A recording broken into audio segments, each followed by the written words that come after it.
This is a short overview of changes to student assessment ongoing achievement record.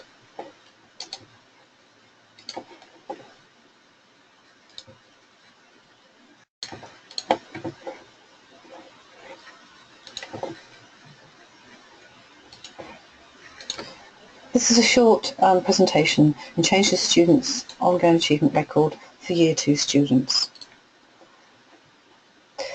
Here's an overview of changes.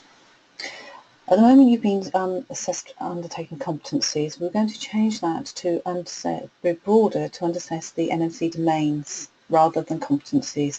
Each domain will be assessed in all placements for the expected level of the programme. 3 forms of evidence will be required for each domain. A percentage grade will be awarded for each placement year.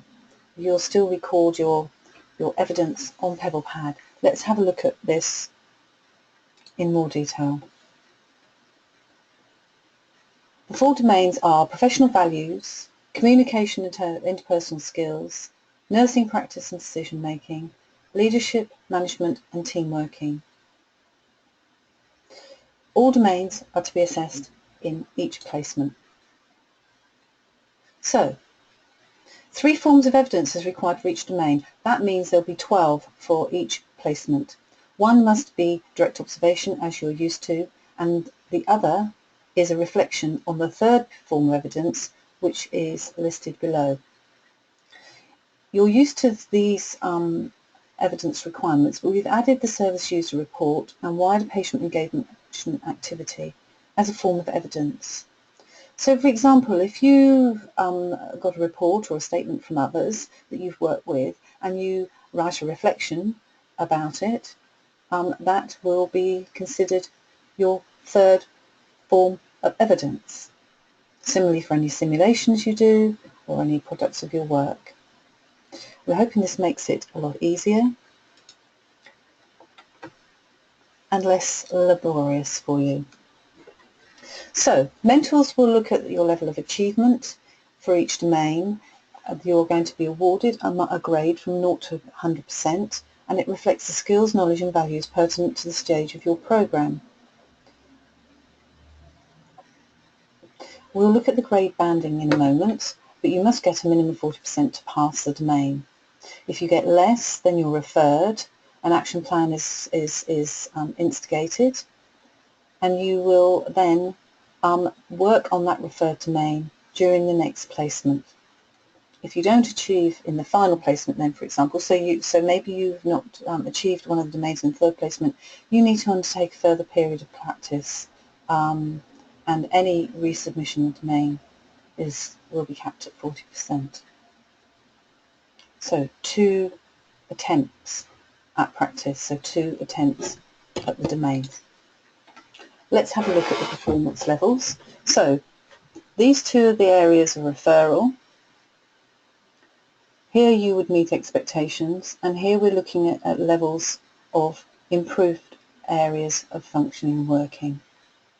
We're asking mentors to choose lower, middle or higher. It would be anticipated that the grade you received in placement 1 would be increased as you work through the placement 2 and placement 3. Consistent safe practice with evidence-based rationale and going on up.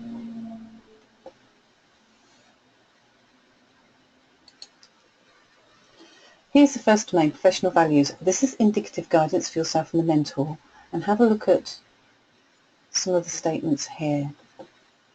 So you have to demonstrate these, and your mentor will give you a grade on how you are. So if you're not so good at something, you may award you a grade to improve upon. Communication and interpersonal skills. This is the guidance. This is what your mentor will be looking for.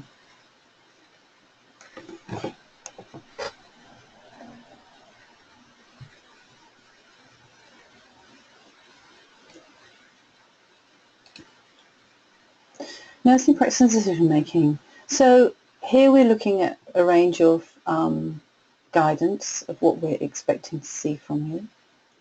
What we also have here is areas that you could be assessed on depending on the placement area. This takes into account that you may not be in a position where you'll be doing medicines management, really, dietary and fluid intake. And so these things are, when relevant,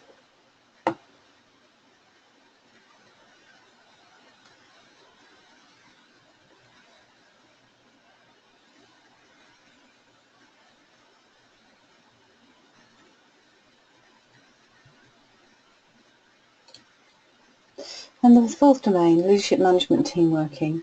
And again, a range of expectations,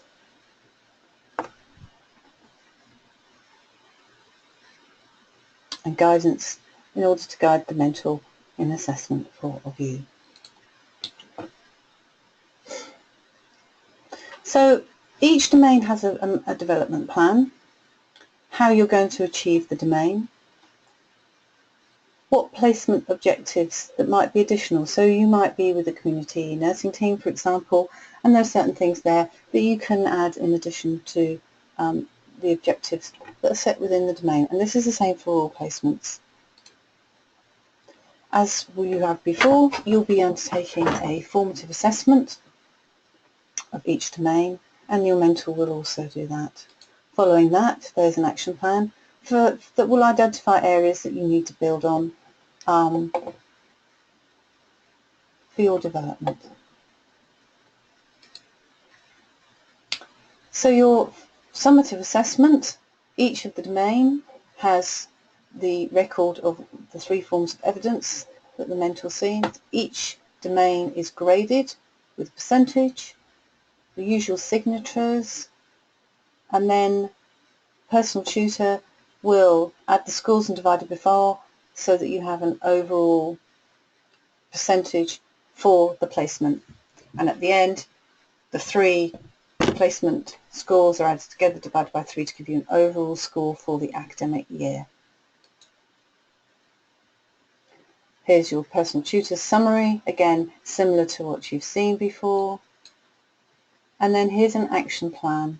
Now this is for you to identify areas with your mentor for improvement in the next placement, or if you have been referred in the domain, for you to identify what is required. This way it helps you build and develop your repertoire of skills and your competence and your proficiency throughout the year. So students have to attempt at practice. Reassessment of a domain can be undertaken in the following placement, but if you are referred in your final placement, then there'll be a period of extra time. It's normally a month. Any reassessment of any domain will be classed as a second and final attempt. I'm sorry, I'm just returning to that. Second and final attempt, and marks are capped at 40%. This is a brief overview. You will have an opportunity to discuss this in your preparation for practice. The other people that can give you advice are listed, but please, when you get out into practice, we are doing a lot of work in training mentors. If either you and your mentor are uncertain, please, please, please, please, please talk to us so that we can ensure that this assessment is correct for you. Thank you.